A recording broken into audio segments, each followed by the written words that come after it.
कहता औलाद मोबाइल नहीं छोड़ती, कहां से छोड़ेगी? आपने जो औलाद को छोड़ा हुआ है, आपने औलाद को छोड़ दिया, औलाद ने मोबाइल पकड़ लिया। अब औलाद को पकड़ लो तो औलाद मोबाइल छोड़ देगी। सिंपल सी बात है। जब आप अपने औलाद को लेकर बैठेंगे, इनसे बातें कर दो, क्या वो मोबाइल लेकर बैठेगी? नहीं बैठेगी, आपसे बातें करेगी। तो बातें बताएंगे तो बैठेंगे, सुनेंगे ना।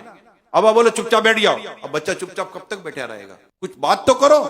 बच्चे को तो एक्टिविटी चाहिए ना, चाहे वो आपके साथ हो, आपकी गुफ्तगू में हो। आप बच्चे के साथ वक्त ही नहीं दे रहे। मैं आपको दरखास्त कर रहा हूं आप सबसे, प्यारे आका सल्लल्लाहु अलैहि वसल्लम अपने नवासों को खुद तशरीफ लाकर अपनी शफकत, मोहब्बत और वक्त अता फरमाया करते थे। अभी कहते खातून जन्नत बीबी फातिमा रज़ियल्लाहु ताला ना खाना पकाते पकाते कुरान की तिलावत क्या करती थी। क्या हमारे घर का अंदाज ऐसा है?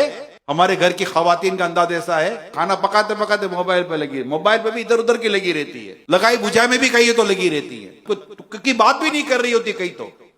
को अच्छी बात, को तुक की बात, को तमीज की बात, को शरीयत की बात, को दीन की बात, को सुन्नत की बात, को इस्लाम की बात, को अखलाक की बात हो तो चलो कोई बात भी है और अच्छी बात है ये तो। मगर यहां तो बातें कौन सी हो रही होती है? लगाई बुझाई, इधर की उधर, उधर की इधर, गिबतें, चुगलियां, और फिर औलाद की तरबियत नहीं हो रही।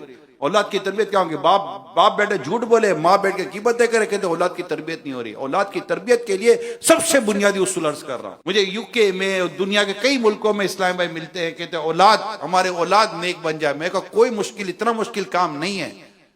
क्यों? मैं कहा माँ बाप नेक हो जाएंगे, इंशाल्लाह इसका असर औलाद पर आएगा। बेसिक फार्मूला है औलाद की तरबियत के लिए कि माँ बाप का नेक होना जरूरी है।